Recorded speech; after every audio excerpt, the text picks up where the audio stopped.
Now, nearer home, comes a special bulletin from Trenton, New Jersey. It is reported that at 8:50 p.m., a huge flaming object, believed to be a meteorite, fell on a farm in the neighborhood of Grover's Mill, New Jersey, 22 miles from Trenton. The flash in the sky was visible within a radius of several hundred miles, and the noise of the impact was heard as far north as Elizabeth.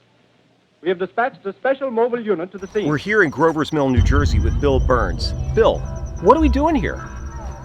We are at the exact spot, right here, there's the monument, where a meteor, ostensibly from Mars, that was really a spaceship, based on H.G. Wells' novel War of the Worlds from the end of the 19th century, this is the spot where it landed. This is the American version of War of the Worlds. We take you now to Grover's Mill, New Jersey. Ladies and gentlemen, this is Carl Phillips again, out at the Wilmot Farm, Grover's Mill, New Jersey. Professor Pearson and myself made the 11 miles from Princeton in 10 minutes. Well, I hardly know where to begin. To paint for you a word picture of the strange scene before my eyes, like something out of a modern Arabian Nights. Well, I just got here. I haven't had a chance to look around yet. I guess that's it. Yes, I guess that's the thing directly in front of me, half buried in a vast pit. So, Bill, that was one of the first science fiction books by H.G. Wells, War of the Worlds. Everybody thinks it's science fiction, but it wasn't. It was satire camouflaged as science fiction. Wait a minute, Bill, why a satire? I mean, why Grover's Mill? Why Princeton? Because it was Princeton, actually it was Frank Stanton at Princeton, who was working for the Rockefeller Foundation, who paid for the whole thing. So when you say it's fake news, yeah, it's fake news, but the broadcast itself was a hoax on top of a hoax on top of a hoax. Because the whole point of this thing was, it was not an entertainment broadcast, it was a mass population media experiment couched in terms of a science fiction story on the radio. Professor Pearson? Yes, Mr. Burke. Can you tell us the meaning of that scraping noise inside the thing? Possibly the unequal cooling of its surface. I say, do you still think it's a meteor, Professor? I don't know what to think. Why was it satire? Look at the premise of the book. What was Britain circa 1895? The strongest country on the face of the planet. Okay. The mightiest military. The British flag was all around the world, from India all the way to places in the Pacific. The point is, the most powerful nation in the world is suddenly invaded by Martians. They come crashing down in meteors, and the most powerful army in the world can't defeat them. And remember, this is less than a decade before World War I, and the most powerful army in the world, the British Army, could not defeat the Martians. Now ask me what defeated the Martians. What defeated the Martians? The common cold. So here's the satire. The most powerful country in the world is crushed by the Martians, and yet the tiniest of microbes, the minute bacteria, that fells the Martians. So, wait a minute, what about all the panic in the streets? And I mean, all these people that were committing suicide and all of that. I mean, what about all that? Never happened. There was no panic at all in the streets, Eric, and here's why.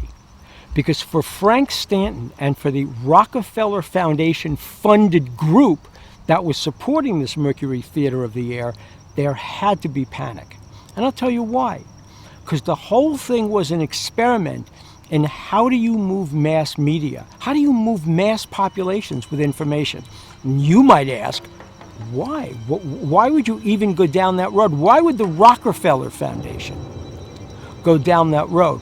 And here's the reason. What were the two major events, cataclysmic world events that happened right after World War II? The rise of communism and the overthrow of the Tsar. So a whole new regime came into being, the Soviet Union, in the 1920s. And then Hitler invaded the Sudetenland, Austria, and of course the year after the broadcast, Poland in the 1930s. So you had two major cataclysmic mass movements. And what the Rockefeller Foundation wanted to know was how? How did that start? Where did it start? How did it start? The same way it started in 2016, fake news. So what did the Rockefeller Foundation do? They created their own fake news. Grover's Mill. In fact, when it was all over, after the dust had settled and people were saying, oh my God, these people were playing tricks on the mass media, people weren't jumping out of windows. People weren't running into the streets like the invasion of the body snatchers. In fact, months afterward, Frank Stanton himself, and we can talk about Frank Stanton, but Frank Stanton himself complained to the British newspapers there was no panic in the streets. He couldn't generate the panic he wanted to generate. You know, it's fascinating. What Bill's just telling us is absolutely incredible. It actually makes a lot of sense. I can't wait to hear a little bit more about what happened here. So why Frank Stanton? Frank Stanton at Princeton was in charge of measuring analytics. And here's what he was doing. The whole point was, what could stimulate a mass population to go in a certain direction? Now, we all know who invented this stuff, right? It was the Russians. It's Pavlov dogs. Ring a bell? So that's the whole point. How do you could humans do what dogs do by following stimuli? And that's what Frank Stanton was measuring. He was measuring what would it take. This was in the wake of the Communist Revolution and in the wake of Hitler's takeover of Germany and Mussolini's takeover of Italy.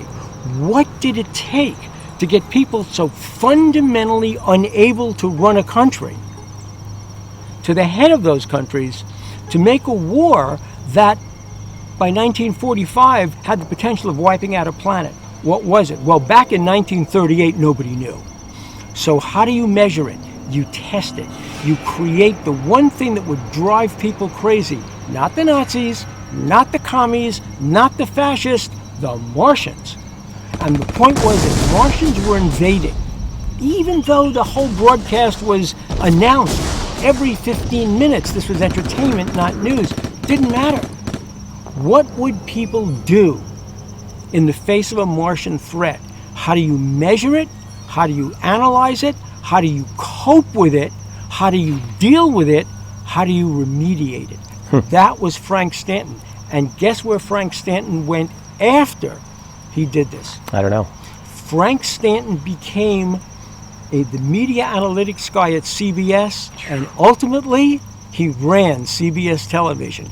And that's what happened from the War of the Worlds. Unbelievable. Now, we talked about this a little while ago. Wasn't there a report done on this as well? Yes, indeed there was. And in fact, the report was the Brookings Institute study of what the effect of a UFO encounter, mass encounter, would be on the population. They used Frank Stanton's War of the World broadcast to say there'd be panic in the streets. The undercurrent of these stories is actually more fascinating sometimes than the real stories. Why is that? The real story is that the government has been weaponizing the UFO stories ever since Roswell. After the crash at Roswell, which was real, the cover-up was to throw the person who analyzed the material, Jesse Marcel, right under the bus. He had to leave the Air Force after the services split because he was so demoralized at being trashed by General Roger Ramey. But that was the first weaponization. And ever since, the government has used that. Even today, when those Navy Tic Tac UFOs from 2004, 2014 off the USS Nimitz, after they were revealed, it was revealed that ever since 1947, the United States government has been vigorously studying UFOs, and in fact, most of the UFO information and material and stuff that's been recovered has gone off to NGOs to keep it out of the Pentagon. Why? Because private companies are not responsive to freedom of information. Well, Bill, it sounds like the story is going to continue for a long time. Wait till next year.